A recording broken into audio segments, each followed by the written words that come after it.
O pecado que pode destruir seu casamento. E se o pecado que está destruindo seu casamento não for aquele que você imagina? A Bíblia é clara. A soberba precede a ruína e a altivez do espírito, a queda. Provérbios 16:18. Salomão, o homem mais sábio que já existiu, que teve 700 esposas e 300 concubinas e viu todos os tipos de relacionamentos se desfazerem, não estava falando de teoria. Estava falando de experiência dolorosa. Você já sentiu que faz tudo certo no casamento, mas mesmo assim a distância só aumenta? Já percebeu que quando seu cônjuge tenta se aproximar, algo dentro de você resiste em ceder, em se abrir, em admitir que pode estar errado? E se eu te disser que esse algo não é apenas teimosia ou cansaço, é o pecado mais antigo do universo, aquele que fez Lúcifer cair do céu e Adão e Eva perderem o Éden? Neste vídeo, Deus vai revelar através da sua palavra o pecado silencioso que está envenenando seu casamento. E 87% dos casais cristãos não percebem que ele está ativo. Como o orgulho se disfarça de ter razão, proteger-se ou não ser capacho. Os 5 sinais de que orgulho está destruindo sua intimidade conjugal. O protocolo bíblico em 3 passos para quebrar orgulho e restaurar aliança matrimonial. Porque submissão mútua não é fraqueza, é força espiritual que o inimigo teme. Este ensinamento vem direto das Escrituras. Da história de Adão e Eva no Éden, do rei Davi que perdeu tudo por orgulho oculto, e de Cristo que, sendo Deus, se humilhou até a morte de cruz para nos mostrar o caminho. Não é autoajuda, é revelação do coração de Deus para o seu casamento. Seja bem-vindo ao Anseio por Deus, onde revelamos verdades bíblicas profundas que transformam não apenas mente, mas coração e relacionamentos. Aqui você não encontra mensagens rasas ou fórmulas mágicas. Você encontra a palavra viva de Deus aplicada à sua realidade. Antes de começarmos, preciso que você faça algo. Se você está disposto a ouvir o que Deus quer falar para o seu casamento, mesmo que doa, escreva nos comentários: Senhor, quebra meu orgulho. Isso não é apenas comentário, é oração. É você abrindo o coração para que o Espírito Santo trabalhe enquanto você assiste. Vamos juntos nessa jornada de humildade e restauração. Bloco 1. O pecado original. Vamos ao Éden, em Gênesis 3. Adão e Eva tinham o casamento perfeito, união total, transparência absoluta. Estavam nus e não se envergonhavam. Isso não é apenas físico, é emocional. 0 barreiras, 0 defesas, vulnerabilidade pura. Então a serpente entra. E observe o que ela faz. Não ataca o casamento diretamente. Ela planta uma semente minúscula. Vocês não morrerão. Deus sabe que no dia em que comerem, seus olhos se abrirão, e vocês serão como Deus, serão como Deus. Eva come. Adão, que estava ali o tempo todo, também come. E algo quebra instantaneamente. Versículo 7. Abriram-se os olhos de ambos e perceberam que estavam nus. Então coseram folhas de figueira e fizeram cintas para si. Primeira coisa que o orgulho faz num casamento: cria defesas. Eles cobrem corpo porque agora tem vergonha. Antes, vulnerabilidade era força. Agora, vulnerabilidade é ameaça. Deus aparece. Pergunta: Adão, onde está você? Resposta de Adão é a primeira manifestação de orgulho destrutivo no casamento. Ouvi tua voz no jardim e tive medo, porque estava nu. Por isso me escondi. E quando Deus pergunta: você comeu da árvore? Adão faz o que todo cônjuge orgulhoso faz. A mulher que me deste, ela me deu da árvore e eu comi.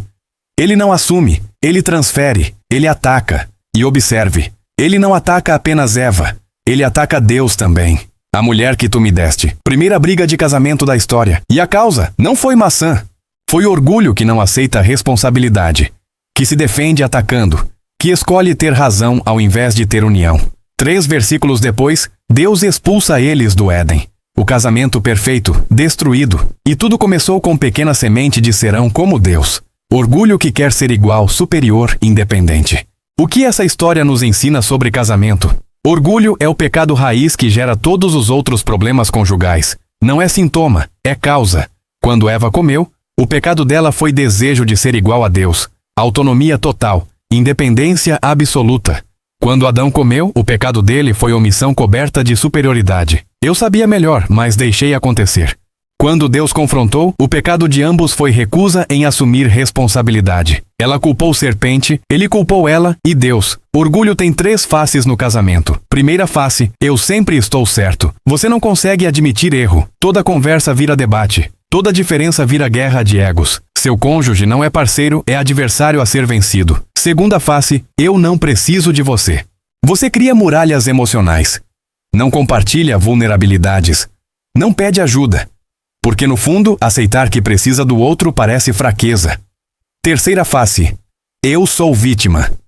Você sempre encontra como o erro é do outro. Você até admite falhas pequenas, mas rapidamente vira a atenção para falhas maiores do cônjuge. Sua dor sempre é maior. Seu sacrifício sempre é maior.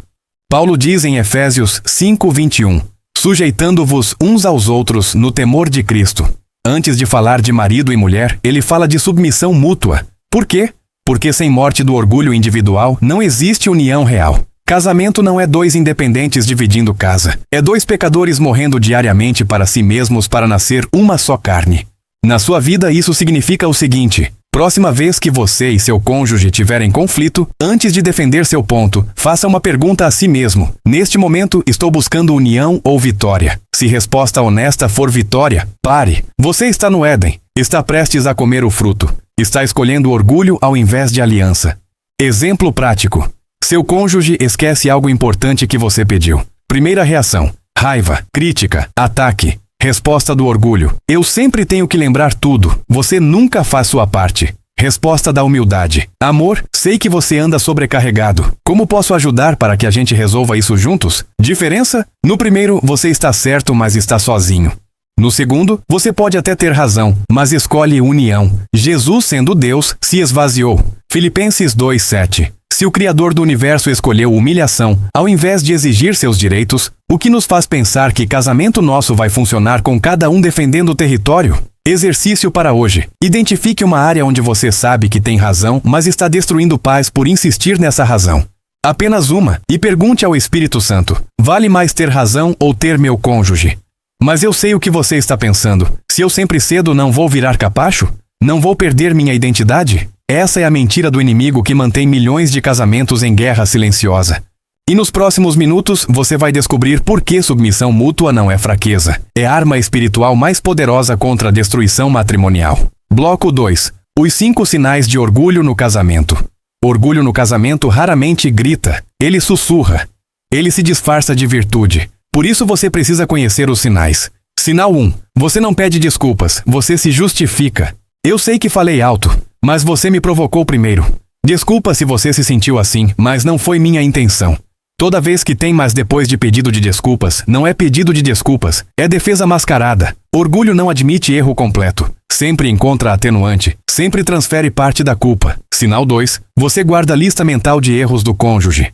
Quando seu cônjuge te confronta, você imediatamente puxa arquivo mental. Você reclama disso? E aquela vez que você... 1 Coríntios 13:5 diz que amor não guarda rancor. Literal, não mantém registro de ofensas. Mas orgulho? Orgulho é contador obsessivo. Sempre tem placar. E você sempre garante estar levando vantagem na contabilidade. Sinal 3. Você raramente inicia reconciliação. Você espera cônjuge vir primeiro. Afinal, ele ou ela que causou. Você não vai se rebaixar. Dias, semanas de frieza. Dormindo de costas. Convivência mecânica. Mateus 5:23-24. Jesus diz que se você está levando oferta ao altar e lembra que seu irmão tem algo contra você, deixe a oferta e vá se reconciliar primeiro. Não, espera ele vir. Não, ele que começou. Vai você. Porque Deus valoriza a união mais que seu orgulho ferido. Sinal 4. Você compete ao invés de completar. Eu trabalho mais que você. Eu me sacrifico mais, eu faço mais pela família. Casamento virou Olimpíada de sofrimento. Quem está mais cansado? Quem merece mais reconhecimento? Quem é mais vítima? Gênesis 2:24. E serão ambos uma carne, uma, não duas competindo. Quando você começa a medir contribuição, você já perdeu essência de aliança. Sinal 5. Você tem pavor de parecer fraco. Chorar na frente do cônjuge? Jamais. Admitir que está perdido? Nunca. Pedir ajuda emocional? Impensável. Porque no fundo você acredita que vulnerabilidade é fraqueza, e fraqueza é inadmissível. Então você constrói fachada. Esposa vê marido forte, mas distante. Marido vê esposa independente, mas inacessível. 2 Coríntios 12:10. Quando sou fraco, então é que sou forte. Paulo entendeu o paradoxo do reino. Força de Deus se aperfeiçoa na nossa fraqueza. Mas orgulho rejeita isso. Orgulho quer ser autossuficiente. Deixa eu te mostrar o que acontece quando esses 5 sinais são ignorados. Nos primeiros 2 anos, vocês brigam, mas ainda se reconciliam. Ainda têm proximidade física. Ainda riem juntos às vezes. Orgulho está plantado, mas ainda não floresceu totalmente. Nos anos 3 a 5, distância aumenta. Conversas ficam superficiais. Como foi seu dia? Tá tudo bem. Vou dormir. Intimidade física diminui. Não porque falta atração, mas porque falta conexão. E sem conexão emocional, corpo sente falsidade. Nos anos 6 a 10, vocês se tornam colegas de casa, dividem contas, dividem filhos, dividem responsabilidades, mas não dividem vida. Cada um vive em ilha emocional separada. Você olha para seu cônjuge e pensa: quem é essa pessoa? Nos anos 10 ou mais, 3 caminhos possíveis: divórcio físico ou emocional. Muitos casais já estão divorciados, mas moram juntos. Resignação. Mediocridade aceita como normal. Casamento é assim mesmo. Infidelidade. Emocional primeiro, física depois. Porque solidão dentro de casamento é pior que solidão sozinho. E tudo isso porque lá atrás, nos pequenos momentos, orgulho sussurrou: não admite, não cede, não se humilhe. Provérbios 16:18. Não é teoria, é profecia. A soberba precede a ruína. Não talvez, não às vezes, precede. É caminho certo. Orgulho leva para a destruição. Sempre levou, sempre levará. Sua escolha não é se vai sofrer consequências, é quando vai parar de alimentar o que está te destruindo. Mas existe um caminho de volta, sempre existe, porque nosso Deus é Deus de restauração. Passo 1. Confesse o pecado, não o erro, o pecado. Vá ao seu cônjuge e diga algo assim: amor, Deus está me mostrando que eu tenho sido orgulhoso. Não apenas teimoso, orgulhoso. E meu orgulho tem ferido você e nosso casamento. Não tenho justificativa, não tenho atenuante. Eu pequei contra você e contra Deus. Me perdoa? Sem mais, sem você também. Sem lista de defesa. Confissão pura, quebrantamento real. Passo 2. Peça ao Espírito Santo para revelar padrões. Ore assim: Espírito Santo, mostra-me onde meu orgulho está ativo sem eu perceber. Abre meus olhos para meus pontos cegos. E quando ele mostrar, e ele vai mostrar, não defenda, não explique, receba, reconheça, arrependa. Passo 3. Pratique submissão diária. Efésios 5:21. Sujeitando-vos uns aos outros no temor de Cristo. Escolha uma área por semana onde você vai ceder intencionalmente, mesmo tendo razão. Semana 1. Decisões financeiras. Prioriza a opinião do cônjuge. Semana 2. Lazer. Faz o que ele ou ela quer, sem reclamar. Semana 3. Conflito. Você inicia a reconciliação, sempre. Semana 4. Vulnerabilidade. Você compartilha medo ou fraqueza real. Não é virar capacho, é treinar morte diária do ego. Paulo diz: cada dia morro. 1 Coríntios 15:31. Casamento saudável não é encontrar pessoa perfeita. É 2 imperfeitos morrendo diariamente para si mesmos. Quando você pratica isso por 30 dias, algo sobrenatural acontece. Você descobre que submissão não te diminuiu, te libertou, porque você não está mais preso na prisão de sempre ter que provar, defender, vencer. Você está livre para amar sem calcular retorno. E essa é vida abundante que Jesus prometeu. Agora você sabe o que é orgulho e como combatê-lo, mas ainda falta o mais difícil. O que fazer quando seu cônjuge é orgulhoso? Quando você está tentando mudar, mas ele ou ela não? E isso que vamos revelar agora pode salvar seu casamento mesmo quando parece que só você está lutando. Bloco 3. Quando seu cônjuge é orgulhoso. Deixa eu te contar sobre Abigail. 1 Samuel 25. Abigail era casada com Nabal, e a Bíblia não usa eufemismo. Versículo 3 diz: o homem era áspero e maligno, literal, insensato, orgulhoso, agressivo. Davi, ainda não rei, está fugindo de Saul. Protegeu rebanhos de Nabal no deserto. Quando chega tempo de tosquia, celebração, prosperidade, Davi manda 10 homens pedir provisão básica. Pedido respeitoso, humilde. Resposta de Nabal? Versículo 10. Quem é Davi? Quem é o filho de Jessé? Hoje muitos servos fogem dos seus senhores. Hei de eu tomar o meu pão e a minha água, e a carne que matei para os meus tosquiadores, e dá-los a homens que não sei de onde vêm. Orgulho puro. Desprezo. Ingratidão. Davi fica furioso. Ordena 400 homens. Peguem espadas. Vamos destruir Nabal e toda a sua casa. Abigail descobre. E aqui está o momento crítico. Ela poderia pensar: não é meu problema. Ele que criou essa situação. Ele que resolva. Mas ela não faz isso. Versículo 18. Então Abigail se apressou e tomou 200 pães, 2 botijas de vinho, 5 ovelhas preparadas, 5 medidas de trigo tostado, 100 cachos de passas e 200 pastelões de figos secos, e pôs tudo sobre jumentos. Ela não pediu permissão ao marido. Ela não esperou ele mudar de ideia. Ela não disse, eu não vou me rebaixar. Ela agiu em humildade enquanto o marido estava agindo em orgulho. Vai ao encontro de Davi, se prostra. Versículo 24. Sobre mim, Senhor meu, caia esta iniquidade. Ela assume responsabilidade pela ofensa que ela não cometeu, porque entendeu que o orgulho do marido ia destruir família inteira. Davi ouve, Davi se acalma. Davi abençoa Abigail. Bendito seja o teu conselho, e bendita sejas tu, que hoje me impediste de derramar sangue. Abigail volta para casa. Nabal está bêbado celebrando. Ela espera até amanhã. Conta o que aconteceu. Versículo 37. Mas pela manhã, quando o vinho saiu de Nabal, sua mulher lhe contou estas coisas, e seu coração desfaleceu, e ele ficou como pedra. 10 dias depois, Nabal morre.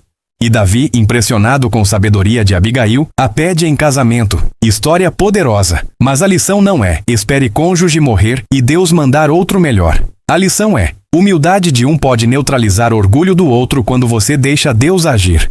Quando seu cônjuge está em orgulho destrutivo, você tem 2 escolhas. Caminho A. Você espelha o orgulho dele. Se ele não pede desculpas, eu também não peço. Se ela não muda, por que eu tenho que mudar? Eu não vou ser o único trouxa fazendo esforço. Resultado em 1 ano. Vocês 2 afundados. Guerra fria permanente. Filhos testemunhando destruição. Cada um esperando o outro ceder primeiro. Orgulho duplo igual morte dupla. Caminho B. Você escolhe humildade radical. Senhor, mesmo que meu cônjuge não mude agora, eu vou morrer para meu orgulho. Eu vou iniciar reconciliação. Eu vou pedir perdão pelos meus erros sem mencionar os dele ou dela. Eu vou amar sem exigir reciprocidade imediata. Resultado em 1 ano. Uma das 3 coisas acontece. Possibilidade 1. Seu cônjuge, tocado pela transformação genuína que ele vê em você, não que você cobra dele, começa a se quebrantar também. Humildade é contagiosa. Quando o cônjuge orgulhoso percebe que você não está mais competindo, não está mais mantendo o placar, algo nele desarma. Possibilidade 2. Ele ou ela não muda, mas você está livre. Livre da prisão de ter que provar. Livre da amargura. Livre do rancor. Você pode até ter casamento difícil, mas você tem paz que excede entendimento, e paz de Deus te sustenta mesmo quando o cônjuge não coopera. Possibilidade 3. Rara mas real. Deus remove o obstáculo, como fez com Nabal. Não porque você orou pela morte dele, mas porque Deus vê coração puro e intervém sobrenaturalmente. Qual caminho você escolhe? Porque não escolher é escolher. E não escolher é sempre escolher caminho A. Espelhar orgulho até tudo virar cinzas. Se você escolher caminho B, aqui está o que fazer hoje. Ação 1. Renuncie seu direito de estar certo. Identifique a briga mais recente. Mesmo que você tinha 100% de razão, vá ao cônjuge e diga: amor, mesmo que eu estivesse certo no que eu disse, eu estava errado na forma como agi. Meu orgulho machucou você. Me perdoa? Isso vai contra toda a lógica humana, mas reino de Deus opera em paradoxos. Você perde para ganhar. Morre para viver. Se humilha para ser exaltado. Ação 2. Ore pela quebra do seu orgulho, não do dele. Pare de orar. Deus, muda meu cônjuge. Comece a orar. Deus, muda meu coração. Quebra meu orgulho. Mostra onde eu tenho contribuído para essa situação. Porque você só pode mudar uma pessoa no casamento. Você. Mas quando você muda, a dinâmica inteira muda. Ação 3. Sirva sem anunciar. Durante 7 dias, faça uma coisa por dia que beneficia cônjuge sem esperar reconhecimento. Dia 1. Tarefa doméstica que ele ou ela odeia. Dia 2. Prepare refeição favorita. Dia 3. Escreva bilhete de apreciação, não de cobrança. Dia 4. Dê massagem sem segundas intenções. Dia 5. Assuma responsabilidade que não é sua. Dia 6. Ore por ele ou ela em voz alta. Dia 7. Pergunte como você pode ser melhor cônjuge e ouça sem defender. Não conte para ninguém. Não use depois em briga. Eu fiz tudo aquilo por você. Faça como para o Senhor, não para receber retorno imediato. Mateus 6, 3, 4. Quando deres esmola, ignore a tua mão esquerda o que faz a tua direita, para que a tua esmola fique em secreto, e teu pai que vê em secreto te recompensará publicamente. Deus vê, Deus honra, e cônjuge mais cedo ou mais tarde vai perceber diferença. Agora a parte difícil que poucos pregadores falam. Se você continuar no caminho a espelhar orgulho, próximos 6 meses, você vai justificar sua frieza. Ele não muda, porque eu vou mudar. Paz vai embora, presença de Deus vai se distanciar. Porque Deus resiste aos soberbos. Tiago 4:6. Próximos 2 anos. Seus filhos vão aprender que casamento é campo de batalha. Que orgulho é mais importante que unidade. Você está treinando próxima geração para repetir seus erros. Próximos 5 anos. Amargura vai criar raiz. Hebreus 12:15 alerta sobre isso. E raiz de amargura contamina muitos. Você vai se tornar pessoa amargurada, crítica, dura, e vai culpar cônjuge, mas na verdade você escolheu alimentar raiz venenosa. Agora se você escolher caminho B, humildade radical. Próximos 6 meses. Vai doer, vai parecer injusto, vai parecer que você está perdendo, mas sementes de transformação estarão sendo plantadas em você e potencialmente no cônjuge. Próximos 2 anos, você vai ter testemunho, porque transformação genuína é inegável. Igreja vai ver, família vai ver. E mais importante, Deus vai ver fidelidade mesmo na dor. Próximos 5 anos, 2 possibilidades. Casamento restaurado além do que você imaginava. Glória de Deus manifestada. Ou casamento ainda difícil, mas você íntegro, sem amargura, com consciência limpa diante de Deus. Ambos são vitória, porque vitória não é casamento perfeito, é coração puro diante de Deus. Escolha sem ilusão. Humildade não garante que cônjuge vai mudar, mas garante que você vai estar posicionado para receber o melhor de Deus, independente da escolha dele ou dela. Se você chegou até aqui, Deus está falando algo profundo com seu coração.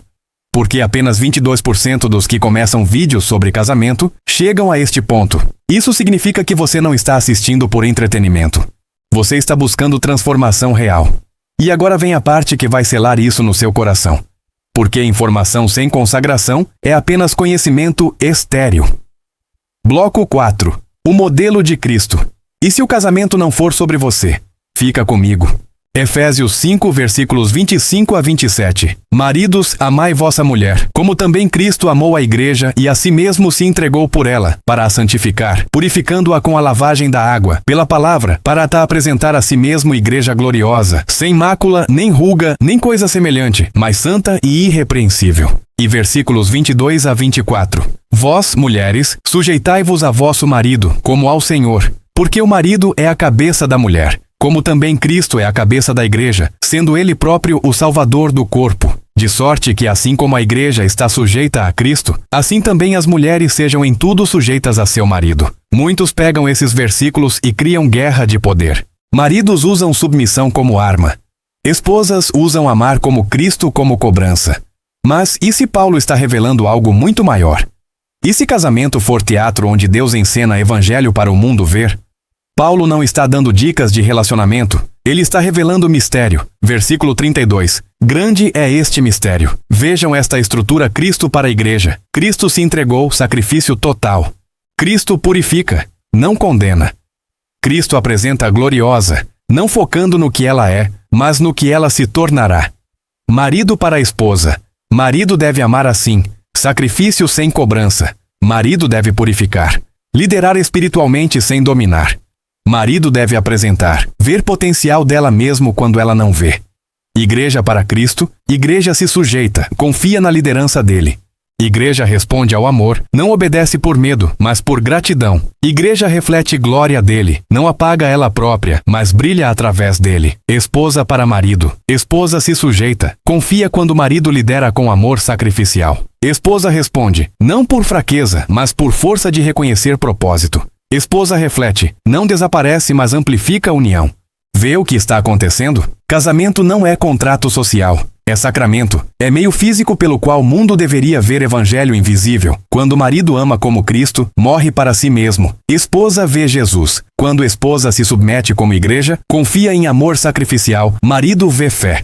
Quando ambos fazem isso, mundo vê milagre. 2 pecadores refletindo Trindade. Unidade na diversidade. Por isso, orgulho destrói casamento. Porque orgulho quebra reflexo. Orgulho diz eu primeiro, mas Cristo disse você primeiro. E cruz foi demonstração final disso. Quando você escolhe humildade no casamento, você não está apenas salvando o relacionamento. Você está pregando o evangelho sem palavras. Então, como isso muda seu casamento hoje? Para maridos, pare de exigir submissão. Comece a demonstrar amor que faz submissão ser resposta natural. Pergunte: quando foi a última vez que eu morri para minhas preferências por ela? Quando sacrifiquei algo importante para mim pelo bem dela? Cristo não esperou a igreja merecer. Ele amou enquanto éramos pecadores. Romanos 5:8. Você vai esperar a esposa ser perfeita? Ou vai amá-la para a glória? Para esposas, pare de esperar marido ser Cristo. Comece a responder ao esforço dele com honra, mesmo quando o esforço é imperfeito. Pergunte: quando foi a última vez que eu confiei na liderança dele mesmo quando eu tinha dúvidas? Quando honrei publicamente mesmo quando discordei privadamente? Igreja não espera Cristo errar para criticar. Ela confia porque conhece o coração dele. Você conhece o coração do seu marido? Ou só vê falhas dele?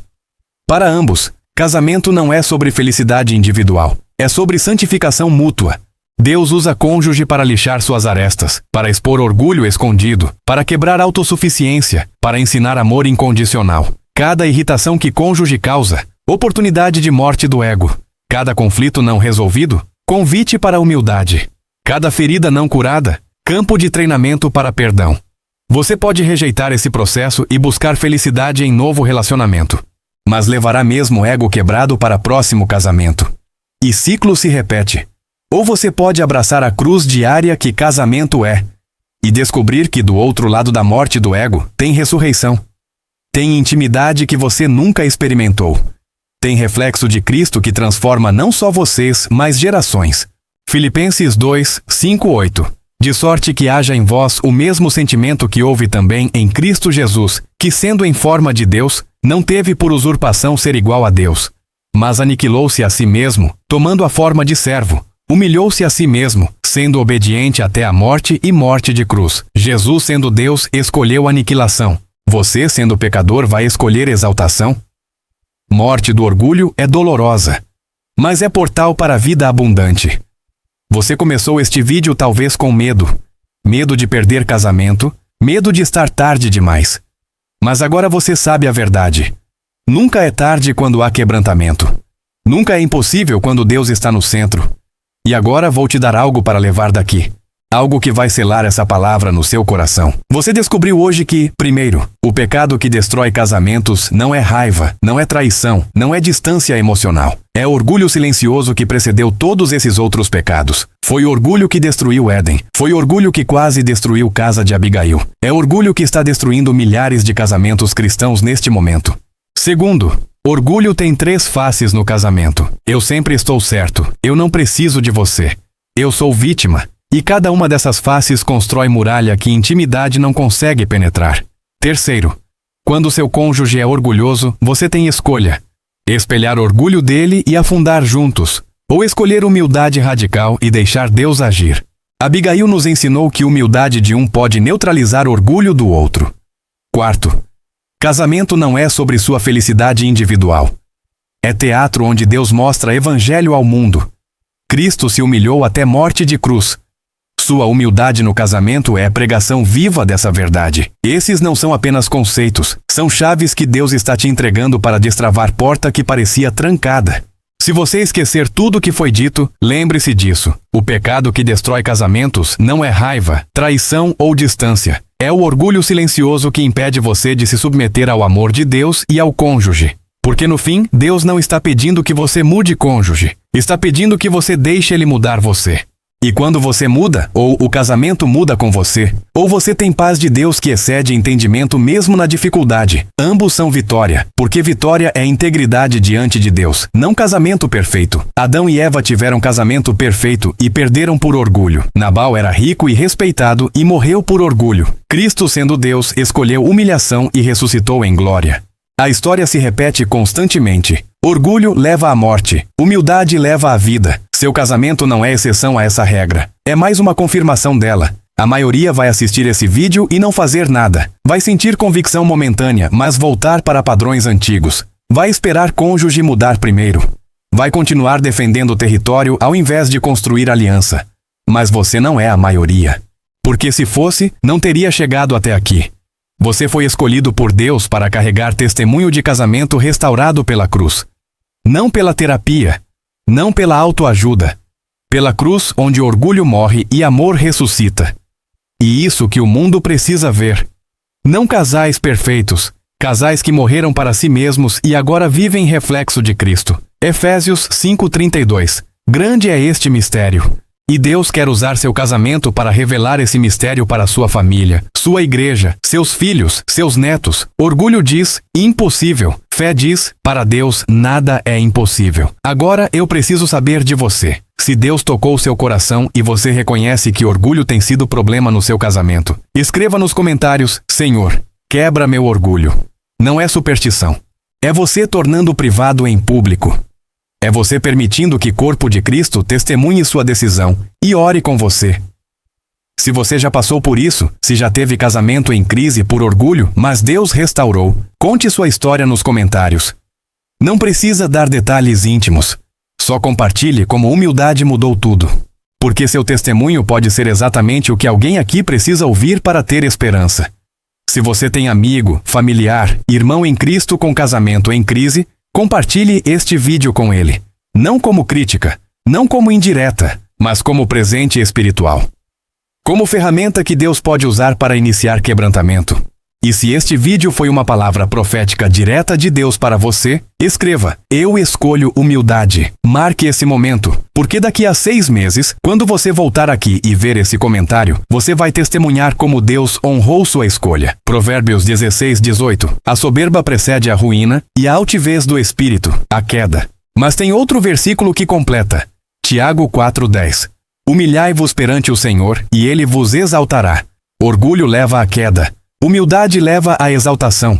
Seu casamento está na encruzilhada hoje. Escolha é sua, mas saiba disso. Deus está do lado da humildade. Ele resiste aos soberbos, mas dá graça aos humildes. Quando você escolhe quebrar orgulho, você coloca Deus a favor do seu casamento. E se Deus é por nós, quem será contra nós? Oro que seu casamento não apenas sobreviva, mas que prospere. Que seja testemunho vivo de que cruz funciona. Que gerações sejam impactadas porque você escolheu morrer hoje. Nos vemos na eternidade, onde orgulho não existe mais e amor reina para sempre. Que a graça do Senhor Jesus Cristo esteja com você e com seu casamento. Amém.